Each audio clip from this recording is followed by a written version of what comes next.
Let me tell you about the first phase of menopause. This is separation, which is pretty much perimenopause, what we understand as perimenopause. So that could start maybe late 30s, maybe early 40s. You might notice these small changes, but it kind of builds through your 40s. So you might notice changes to your cycle, and there's a huge range that this could be. So they might be longer or shorter, or lighter or heavier, or really any variation of that. And separation feels like the rug is pulled from underneath your feet, you know. You might feel that you're not yourself anymore. So a happy person, cheerful woman might become kind of glum and morose and more inward looking, maybe, and needing more alone time. And you start to question the things in your life that have been certainties up until that point. So your relationship, your work, your friendships even might become more challenging. It's an autumnal process, and many of the themes that you'll find in your premenstruum can show up in your perimenopause. So if you are having periods, it's really good to focus on what can support you in your premenstruum, you know, whether you need more time out, or what kind of food that you like to eat, or what really soothes you, what really nourishes you. And this can inform your what can nourish you in your perimenopause. And one of the things that can really support you is menstrual cycle awareness, which is tracking your cycle, tracking how you feel every day through your menstrual month. One thing that becomes very clear in perimenopause is your bullshit detector is on high alert, and you really cannot tolerate the sort of nonsense that you're used to patiently put up with. So, you know, empty loo rolls, domestic imbalance is just not okay at all anymore. Um, so the people around you, your family, maybe your work colleagues, might be a bit surprised when they used to be able to take you for granted and now you're not having any of it, and you can just see through their bullshit. And this is a real gift, in fact, in menopause, and it kind of develops through the process, so that we have really good discernment about what is true and what is not true. Such a gift. Um, Jane Hardwick Collins of the School of Shamanic Witchcraft calls this the estrogenic veil lifting, you know, all through our menstruating years. We kind of can't see quite clearly, and then the veil comes off.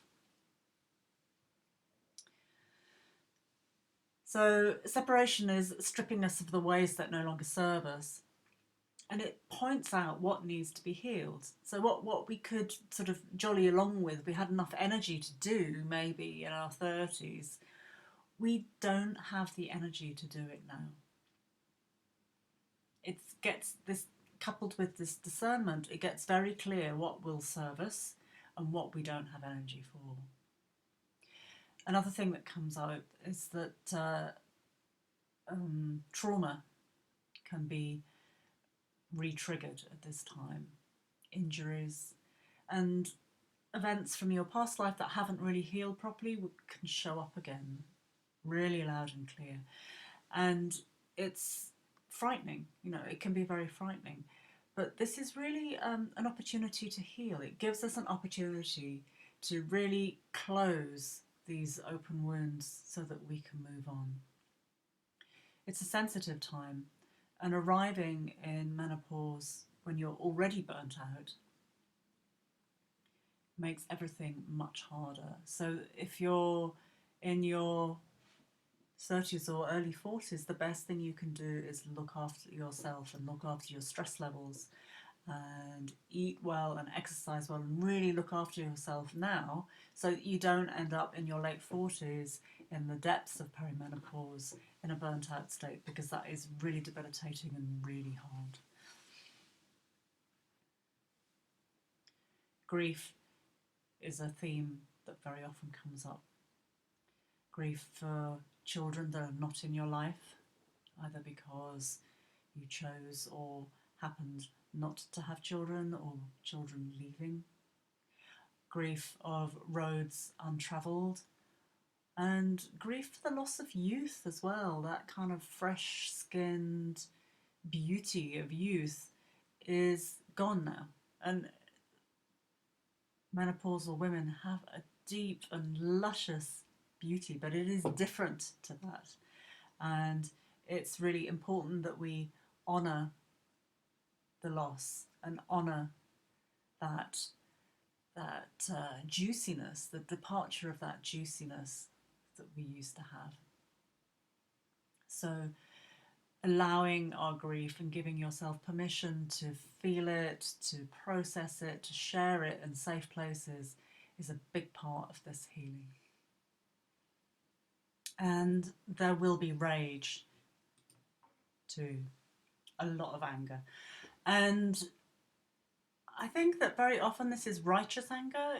This is anger that has over events that have been, over injustices, things that have been unfair, through our lives, and they get triggered in separation, in perimenopause, and it just needs to be expressed. And because we're in a sensitive time, this transition is a very sensitive time when things really go deep and really touch us. Then it comes out quite often without any filters. But in our world, there hasn't been space to honour our cyclical lives. There hasn't been space to honour the yin aspect of ourselves, the part of ourselves that is receptive, that needs quiet and needs space and wants to go inwards. And this whole